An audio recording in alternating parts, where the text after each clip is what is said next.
आज के इस वीडियो में हम लोग देखने वाले हैं सिंपल प्रेजेंट टेंस का और एडवांस स्ट्रक्चर। कल हम लोगों ने क्या क्या सीखा था? कल हम लोगों ने सीखा था अबाउट और विथ। आज हम लोग सीखने वाले हैं विदाउट और एवरीथिंग। धीरे धीरे करते करते मैं आपको और नया नया वर्ड बताते जाऊंगा और उसका प्रयोग करते हुए आप आगे बढ़ते चले जाएंगे और आपको सेंटेंस बनाने में कोई भी दिक्कत नहीं आएगा। ठीक है, तो चलिए आज के इस वीडियो को स्टार्ट करते हैं। तो देखिए, आज मैं आपको बताने वाला हूँ एवरीथिंग और विदाउट के बारे में। तो सबसे पहले हम लोग जानते हैं एवरीथिंग के बारे में। फर्स्ट में हम लोग किसके बारे में जानेंगे? एवरीथिंग। एवरीथिंग का हिंदी क्या होता है? ठीक है, ये सब हम लोग जानेंगे। तो लिख लेते हैं पहले एवरीथिंग। आप लोग भी नोट करते चलिए साथ साथ, ताकि आपको याद होते चले।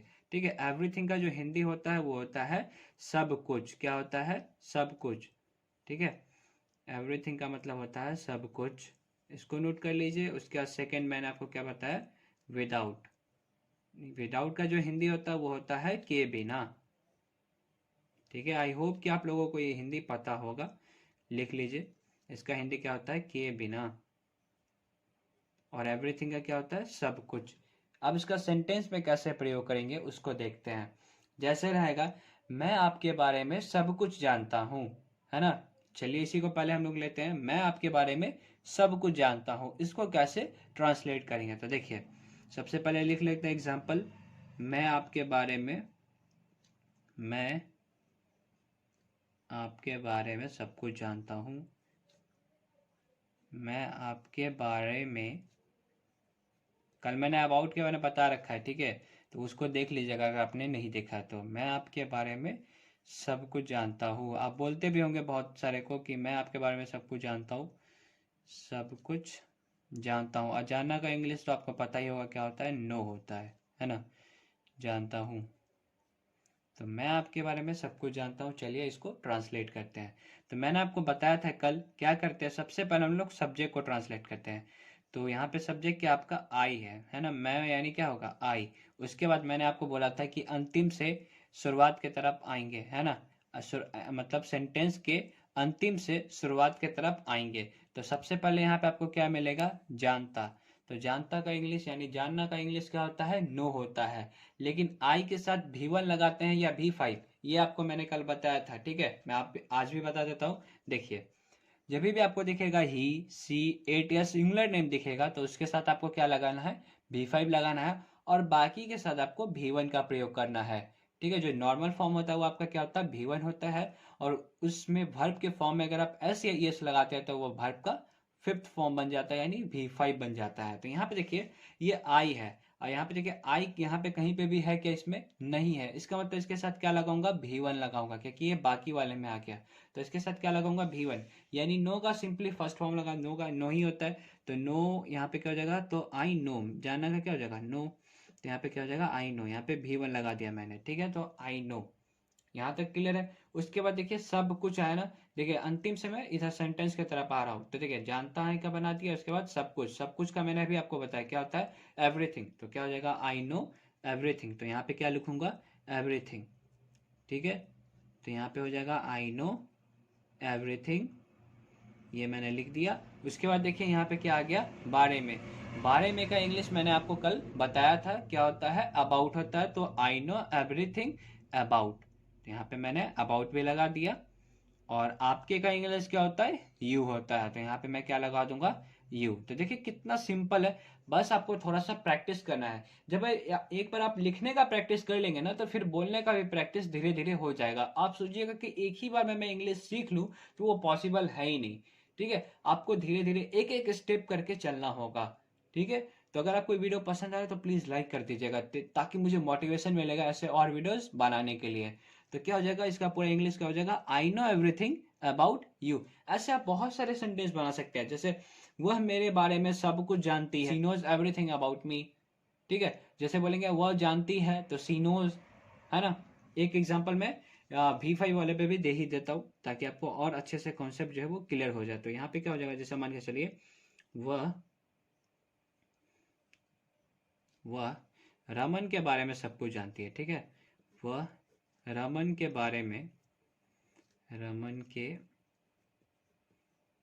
बारे में सब कुछ जानती है। सब कुछ जानती है, इसको हम लोग ट्रांसलेट करते हैं। ठीक है, अगर आप पहले ट्रांसलेट कर लेते हैं तो बहुत अच्छी बात है, आप कमेंट बॉक्स में जरूर बताइएगा। तो सबसे पहले मैंने आपको क्या बताया कि सब्जेक्ट को ट्रांसलेट करते हैं, तो सब्जेक्ट यहाँ पे वह है, तो वह का ही भी होता है और सी भी होता है। तो लास्ट में देखिए आपको पता चल जाएगा वो ही लगेगा कि सी। ती है यानी लड़की के लिए बात किया जा रहा है, यानी सी लगेगा, तो यहाँ पे क्या आ जाएगा सी। तो सी लगा दिया मैंने। उसका देखिए यहाँ पे जानना आपका क्या है, वर्ब है, तो यहाँ पे V1 लगाऊं या V5 लगाऊं, तो देखिए इस पे आ जाइए, इस पे देखिए ही सी 8 में से यहाँ पे कुछ है, यहाँ पे भी है, यानी इसके साथ क्या लगेगा V5 लगेगा। तो चलिए इसके साथ क्या लगाते हैं V5, यानी नो होता है आपका V1 और नोज क्या हो जाता है आपका V5। ये आपको बुक में भी मिल जाएगा, आप वहां पे भी जाके इसको लर्न कर सकते हैं, उसके बाद आप अच्छे से इसका यूज कर पाएंगे। तो क्या हो जाएगा सी नोज, है ना। तो मैंने नो का भी जानना का ही बना दिया। उसके बाद क्या आता है आपका सब कुछ, सब कुछ का क्या हो जाता है एवरीथिंग। ठीक है, क्योंकि इस साइड से स्टार्ट करते हैं, लास्ट से आते हैं सब्जेक्ट, मतलब पूरा सब्जेक्ट की तरह आएंगे। ठीक है, सब्जेक्ट के पास आएंगे लास्ट से। ठीक है, अंतिम से कहाँ आएंगे, शुरुआत के तरफ आएंगे। अंतिम से कहाँ आएंगे, शुरुआत के तरफ आएंगे, जहाँ पे सेंटेंस का शुरुआत हुआ था। तो सी नोज और सब कुछ का हो जाएगा एवरीथिंग। तो यहाँ पे चलिए लिख देते हैं सी नोज एवरीथिंग। ठीक है, तो क्या हो जाएगा सी नोज एवरीथिंग के बारे का इंग्लिश मैंने आपको कल भी बताया था, अबाउट होता है, अगर आपने नहीं देखा तो देख लीजिएगा। तो अबाउट हो गया, तो सी नोज एवरीथिंग अबाउट। और रमन, रमन के बारे में तो सिंपली यहाँ पे क्या हो जाएगा रमन, है ना। तो अबाउट रमन, तो यहाँ पे हो गया पूरा फाइनल आपका बन गया। तो सी नोज एवरीथिंग अबाउट रमन। एक चीज आप याद रखिएगा, जब तक यहाँ पे आप फुल स्टॉप नहीं दीजिएगा आपका क्वेश्चन गलत माना जाएगा, इस बात का आप ध्यान में रखिएगा। अगर एग्जाम में आप ट्रांसलेशन बनाते हैं और ये फुल स्टॉप देना भूल जाते हैं तो फिर आपका सेंटेंस है वो एरर माना जाता है, क्योंकि अगर ये नहीं देते ना तो मतलब सेंटेंस इनकम्प्लीट है। सेंटेंस क्या है, इनकम्प्लीट, कंप्लीट नहीं हुआ, अभी और भी है इस पे, है ना, लेकिन आपने लिखा नहीं है, इसका मतलब वो हो जाता है। जैसे हिंदी में ये साइन यूज करते हैं ना पूर्ण विराम, वैसे ही इंग्लिश में फुल स्टॉप होता है। ठीक है, तो एवरीथिंग तो आपको अच्छे से आप समझ में आ गया। एवरीथिंग से मैं आपको एक चीज और समझा देता हूँ, ठीक है, वो भी आपके लिए बहुत ज्यादा फायदेमंद होगा। एक चीज और मैं आपको यहीं पे समझा देता हूँ, तो वो क्या है समथिंग। क्या है समथिंग, समथिंग मतलब होता है कुछ। ठीक है, इसका भी आप प्रयोग कर सकते हैं। समथिंग का हिंदी जो होता है वो क्या होता है, कुछ होता है, और एवरीथिंग का क्या होता है, सब कुछ। ये तो समझ में आ गया, आई होप कि आपको दिख रहा होगा, हाँ दिख रहा है। तो समथिंग का मतलब होता है कुछ। जैसे देखिए मैं आपके बारे में कुछ जानता हूँ, कुछ, है ना, कोई छोटा सा बात जानते होंगे, कुछ जानते होंगे, तो यहाँ पे क्या हो जाएगा I know something about you, ऐसे बनाएंगे। समझ पा रहे, यहाँ पे देखिए वो रमन के बारे में कुछ जानती है, तो सी नोज समथिंग अबाउट रमन। ठीक है, ऐसे बनाएंगे। एक मैं एग्जांपल आपको करा ही देता हूँ ताकि आपका जो डाउट है वो क्लियर हो जाएगा। देखिए जैसे जैसे मान के चलिए आप मेरे बारे में, जैसे लिखते हैं आप मेरे बारे में, आप मेरे बारे में कुछ जानते हैं। ठीक है, कुछ जानते हैं, आप मेरे बारे में कुछ जानते हैं। तो सबसे पहले आप क्या करेंगे, सब्जेक्ट को ट्रांसलेट करेंगे। तो सब्जेक्ट यहाँ पे आपका क्या है, यू है, तो यू मैंने लिख दिया। उसके बाद जानना, लास्ट से आएंगे फर्स्ट की ओर। तो जानना का इंग्लिश क्या होता है, नो होता है, और ही सी इट में आपका ये यू नहीं आता, यानी V1 लगाऊंगा तो यहाँ पे सिंपली क्या हो जाएगा, नो हो जाएगा। तो यू नो। अब कुछ का इंग्लिश मैंने अभी आपको बताया क्या होता है, समथिंग, तो यहाँ पे क्या हो जाएगा समथिंग, तो लिख देते हैं। तो क्या हो जाएगा यू नो समथिंग। अब बारे में का इंग्लिश क्या हो जाएगा, अबाउट, तो यहाँ पे हो जाएगा अबाउट। तो यू नो समथिंग अबाउट। अब मेरे का इंग्लिश होता है मी। ठीक है, तो यहाँ पे क्या हो जाएगा मी, कल मैंने आपको बताया है, माई नहीं कर दीजिएगा, अबाउट मेरे बारे में, उसके बारे में अबाउट हिम और हर, है ना, ऐसे करके करते हैं। तो क्या हो जाएगा पूरा सेंटेंस, आप मेरे बारे में कुछ जानते हैं, you know something about me. ठीक है, ऐसा करके आप बहुत सारा सेंटेंस बना सकते हैं। तो आपका एवरीथिंग पे मैंने सेंटेंस प्रैक्टिस करवा दिया, समथिंग पे करा दिया, और कल मैंने आपको अबाउट और विथ पे करा दिया था। आप चलते हैं विदाउट की ओर। ठीक है, विदाउट का प्रयोग कैसे करते हैं उस पर भी थोड़ा सा बात कर लेते हैं। मैं इतना स्लो क्यों पढ़ाता हूँ, क्योंकि देखिए जो नए स्टूडेंट होते हैं ना, जो जिनको बिल्कुल भी प्रैक्टिस नहीं होता है, अगर मैं स्पीड में पढ़ाऊंगा ना तो उनको थोड़ा सा अनकंफर्टेबल लगता है, उनको थोड़ा सा डर होने लगता है। मैं नहीं चाहता कि कोई भी बच्चा इंग्लिश से डरे। सबको इंग्लिश आना चाहिए, सबको इंग्लिश सीखिए, मैं फ्री ऑफ कॉस्ट में आपको सिखा के रहूँगा, बस आप मेरे साथ बने रहिए। तो चलिए विदाउट के प्रयोग के बारे में जानते हैं कि विदाउट का प्रयोग कैसे करते हैं। जैसे मैं तुम्हारे बिना पटना जाता हूँ, है ना, मैं तुम्हारे बिना पटना जाता हूँ। चलिए इसी को बनाते हैं, मैं तुम्हारे बिना, मैं तुम्हारे बिना, मैं तुम्हारे बिना पटना जाता हूँ। आप कोई भी जगह ले सकते हैं, मैं तुम्हारे बिना पटना जाता हूँ, ठीक है, पटना जाता हूँ। एक बार आप एक सेंटेंस पे प्रैक्टिस कर लेंगे ना, ठीक है, तो फिर आपको धीरे धीरे बहुत सारा एग्जाम्पल अपने मन में भी आने लगेगा, ठीक है। तो यहाँ पे देखिए, मैं सबसे पहले मैंने आपको क्या बताया था, सब्जेक्ट को ट्रांसलेट करते हैं। तो सब्जेक्ट यहाँ पे आई है, तो आई को, यानी मैं है तो मैं को इंग्लिश क्या होता है, आई। उसके बाद देखिए लास्ट जाएंगे फर्स्ट की ओर, यानी यहाँ पे जाता, जाना है, जाना है का इंग्लिश क्या होता है, गो होता है। और मैंने आपको बताया था कि ही सी एट के साथ भी5 लगता है, लेकिन यहाँ पे आई है, यानी आई के साथ क्या लगेगा, भी1 लगेगा। तो यहाँ पे क्या हो जाएगा, भी1। तो आई गो, है ना, आई गो। उसके जहां भी जाते हैं टू लगा के, उसका पटना है ना, तो जहां भी जाता है टू लगा के, तो आई गो टू पटना। तो यहाँ पे क्या हो जाएगा, आई गो टू पटना, ठीक है। तो क्या हो जाएगा, आई गो टू पटना। उसके बाद बिना, बिना का इंग्लिश के मैंने आपको बताया था क्या होता है, विदाउट। तो यहाँ पे क्या आ जाएगा, विदाउट, ठीक है। यहाँ पे क्या आ जाएगा, विदाउट। और तुम्हारे, तुम्हारे का क्या हो जाता है, यू, यानी यहाँ पे यू हो गया। तो सिंपल है, बन गया। देखिए, I go to Patna without you, ठीक है, मैं आपके बिना पटना जाता हूँ, है ना। ऐसे आप बहुत सारे सेंटेंस बना सकते हैं, जैसे तुम मेरे बिना पटना जाते हो, है ना, you go to Patna without me, है ना। ऐसे करके आप बहुत सारा सेंटेंस खुद से प्रैक्टिस भी कर सकते हैं और बना भी सकते हैं। तो देखिए कितना सिंपल है ना। तो ऐसे आप खुद से भी बना सकते हैं। अब थोड़ा सा कंफ्यूजन वाला, और मैं सेंटेंस को थोड़ा सा और मैं बड़ा करने जा रहा हूँ। देखिए कैसे, जैसे सेंटेंस रहेगा, रमन और रमन और रवि, रमन और रवि, देखिए रमन और रवि मेरे बिना, मेरे बिना, देखिए रमन और रवि मेरे बिना क्रिकेट खेलते हैं। देखिए अब ये सेंटेंस जो है कितना लंबा बन गया, क्रिकेट खेलते हैं, रमन और रवि मेरे बिना क्रिकेट खेलते हैं। अब देखिए सेंटेंस कितना बड़ा बन गया। कुछ बच्चे तो यहीं पे वीडियो को छोड़ के चले जाएंगे, ठीक है। तो ऐसा आपको बिल्कुल भी नहीं करना अगर आपको सीखना है तो देखिए सबसे पहले यहाँ पे आप सब्जेक्ट को पकड़िए। सब्जेक्ट क्या आपका, रवि और रमन, इसको ट्रांसलेट करते हैं। चलिए, तो क्या हो जाएगा, रमन एंड रवि, रमन एंड रवि। आप सोच रहे हैं हर बार आप रमन और रवि का ही एग्जाम्पल क्यों लेते हैं। तो ये मेरा दोस्त का नाम है, तो मेरे दिमाग में यही चलते रहता है, ठीक है। तो मैं इन्हीं का एग्जाम्पल ले लाता हूँ, ठीक है। तो रमन एंड रवि, ठीक है, ये कर दिया। उसके बाद कहाँ से जाते हैं, सेंटेंस के अंत में जाते हैं। तो चलिए अंत में आते हैं, यहाँ पे खेलना। खेलना का इंग्लिश क्या होता है, प्ले होता है। Raman and Ravi singular name में नहीं आएगा। देखिए मैंने आपको चार्ट दिखा देता हूँ पहले। देखिए ही सी एट और सिंगुलर नेम के साथ क्या लगाते हैं, भी5। लेकिन यहाँ पे देखिए रमन और रवि सिंगुलर नेम में नहीं आता। मैंने कल भी बताया, अगर आपको नहीं पता है तो इस वीडियो को, पिछले वाले वीडियो को देख लीजिएगा, आपको कॉन्सेप्ट जो है वो क्लियर हो जाएगा। तो इसके साथ क्या लगाऊंगा, भी1। तो क्या हो जाएगा, रमन एंड रवि, खेलना का इंग्लिश होता है प्ले, तो यहाँ पे प्ले। तो रमन एंड रवि प्ले। उसका क्या खेलता है वो, क्रिकेट। तो क्या हो जाएगा यहाँ पे, क्रिकेट। फुटबॉल होता है तो फुटबॉल, सिंपल है, जो भी स्पोर्ट्स होगा उसको लिख देंगे। Raman and Ravi play cricket बिना। अब इसके बाद क्या है, बिना, बिना यानी क्या हो जाएगा, विदाउट। तो यहाँ पे क्या हो जाएगा, विदाउट। उसके बाद मेरे का हो जाएगा मी।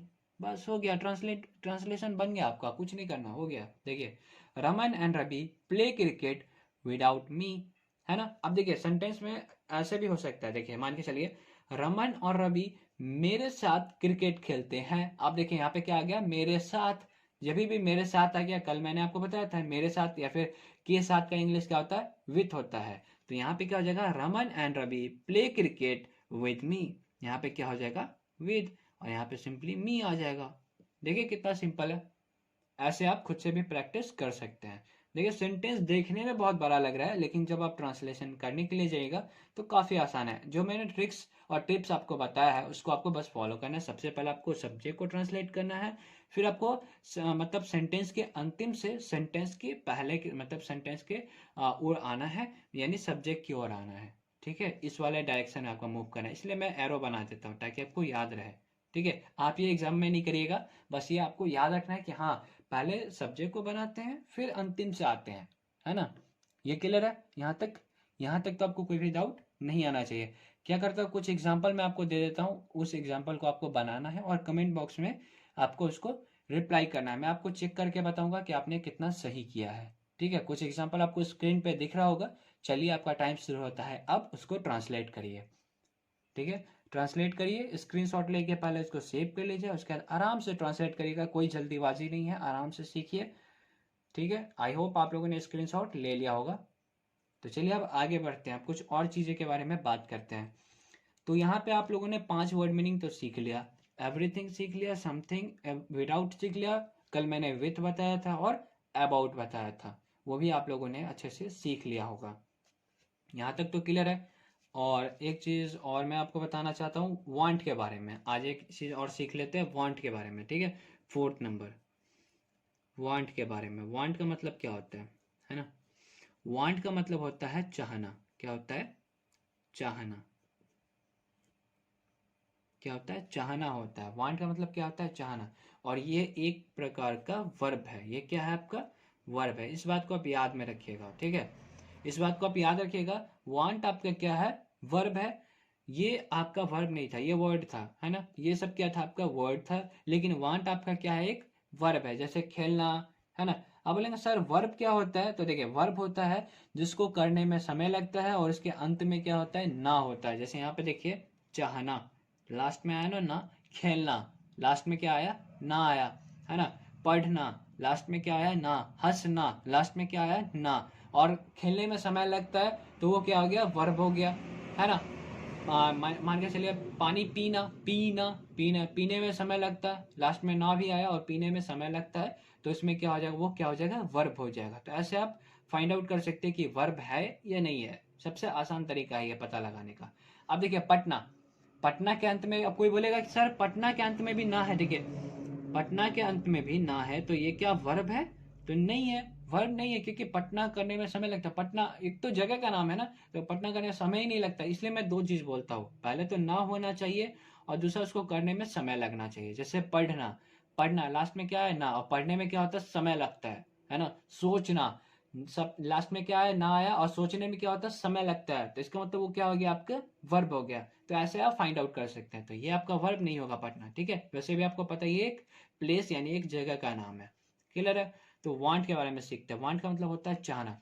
जैसे देखिए आप बोलते भी होंगे बहुत बार कि मैं खेलना चाहता हूँ, है ना, मैं पढ़ना चाहता हूँ, मैं नाचना चाहता हूँ। इस टाइप के सेंटेंस को कैसे बनेंगे तो वही मैं अभी आपको बताने वाला हूँ। देखिए जैसे सिंपल एग्जांपल लेते हैं, मैं खेलना चाहता हूँ, मैं खेलना चाहता हूँ, खेलना चाहता हूँ, मैं खेलना चाहता हूँ। देखने में ये काफ़ी सिंपल और एकदम साधारण सेंटेंस लग रहा है, लेकिन इसको बनाने में बहुत अच्छे अच्छों का पसीना छूट जाता है। कुछ ना कुछ वो गलती कर देते हैं। वो गलती क्या है मैं भी आपको बताता हूँ। देखिए सबसे पहले सब्जेक्ट को, जैसा मैंने आपको बताया था वही फॉलो करना है। सबसे पहले सब्जेक्ट, तो सब्जेक्ट को लिख दिया, है ना। उसके बाद लास्ट वाले लास्ट से ऐसे करके आते हैं, तो लास्ट में क्या है? चाहना, चाहता है, यानी चाहना आया। चाहना का इंग्लिश क्या होता है? वांट होता है। तो यहाँ पे आपको गौर करना है कि आई के साथ भी वन लगता है या भी फाइव लगता है। तो आई के साथ भी वन लगता है तो सिर्फ वांट ही हो जाएगा, क्योंकि वांट आपका क्या है? भी वन है। तो यहाँ पे क्या हो जाएगा? I want. तो क्या हो जाएगा? I want. अगर आपने ये कर दिया, आप देखिए, अब जैसे कि चाहना का बना दिया आई वॉन्ट, और खेलना का आपने यहाँ पे बना दिया प्ले, तो बहुत अच्छा। जो दूसरे बच्चे कर रहे हैं आप भी वही गलती कर रहे हैं। ठीक है, इसमें गलती क्या है? तो देखिए खेलना भी आपका वर्ब है और चाहना भी आपका वर्ब है। ये भी वर्ब, ये भी वर्ब, और दो वर्ब एक साथ कभी भी डायरेक्ट नहीं आता है। इस बात को आप नोट कर लीजिएगा, ये बहुत ज्यादा इंपॉर्टेंट पॉइंट है। कभी भी दो वर्ब एक साथ कभी भी नहीं आएगा। ठीक है, ये समझ पा रहे? तो दो वर्ब कभी भी एक साथ नहीं आता है। तो इसको कैसे लिखेंगे सर? तो इसको हम लोग टू के हेल्प से लिखेंगे। क्या करेंगे, टू की हेल्प से। जैसे आई वॉन्ट टू प्ले, यहाँ पे क्या करना पड़ेगा, टू प्ले करना पड़ेगा, तब आपका ये जो सेंटेंस है वो बिल्कुल सही हो जाएगा। ठीक है, तो क्या हो जाएगा, आई वॉन्ट टू प्ले। अब जैसे मैं नाचना चाहता हूँ, I want to dance, to लगाना ना भूलें। अगर आप बोलेंगे आई वॉन्ट डांस तो वो गलत स्ट्रक्चर हो जाएगा, क्योंकि दो वर्ब कभी भी एक साथ नहीं आ सकता है, इस बात का आप ध्यान रखेंगे। अब देखिए जैसे कि रहेगा, जैसे रहेगा, तुम पढ़ना चाहते हो, तुम पढ़ना चाहते हो। ठीक है, क्या है, तुम पढ़ना चाहते हो, तो क्या हो जाएगा, यू, सबसे पहले सब्जेक्ट को लिख दिया, उसके बाद चाहना का वांट, तो यू वांट, क्योंकि इसके साथ भी नहीं लगता है, तो यू वांट टू रीड, है ना, तो यू वांट टू रीड। अब जैसे यहाँ पर रहता है, तुम किताब पढ़ना चाहते हो, यू वांट टू रीड, और इसका किताब का बुक, है ना। ऐसे करके आप बहुत सारा सेंटेंस को ऐड भी कर सकते हैं, खुद से बना भी सकते हैं। तो एक काम करते हैं, आज की वीडियो में इतना ही रहने देते हैं। आज मैं नेगेटिव सेंटेंस भी बताने वाला था, ये सब क्या आपका अफर्मेटिव है। नेगेटिव क्या होता है, जैसे तुम पढ़ना नहीं चाहते हो, मैं नहीं जाता हूँ, है ना, सब में क्या जाता है, नहीं आ जाता है, नहीं वाला मैं बताने वाला था, लेकिन ये जो वीडियो काफ़ी लंबा बन गया था, इसलिए वीडियो को यहीं पे रोक देते हैं। और आज मैंने आपको क्या बताया, पूरा अफर्मेटिव सेंटेंस बता दिया। इस सेंटेंस को क्या, ये जो सेंटेंस है नॉर्मल सेंटेंस, इसको हम लोग क्या बोलते हैं, अफर्मेटिव सेंटेंस, और हिंदी में सकारात्मक वाक्य। और कल जो मैं आपको बताऊंगा नेक्स्ट वीडियो में, वो होगा नेगेटिव सेंटेंस, यानी नकारात्मक वाक्य जिसमें नहीं लगा होगा, है ना। जैसे मैं आपके बारे में सब कुछ नहीं जानता हूँ, है ना, ऐसा सेंटेंस रहेगा, उसको कैसे बनाएंगे। तो ये आपको आज का वीडियो काफी पसंद आया होगा। अगर आपको ये वीडियो पसंद आया तो लाइक कमेंट शेयर करके जाइएगा। अगर आप मेरे चैनल पर नए हैं तो सब्सक्राइब करके बेल आइकन को प्रेस कर दीजिएगा, क्योंकि मैं आपके लिए इतना मेहनत कर रहा हूँ, तो मेरे लिए थोड़ा सा मेहनत करिए प्लीज, मुझे सपोर्ट करिए, ताकि मैं आपको ऐसे इंग्लिश सिखाता रहूँ। तो मिलते हैं नेक्स्ट वीडियो में, तब तक के लिए अपना ध्यान रखिए। जय हिंद, जय भारत।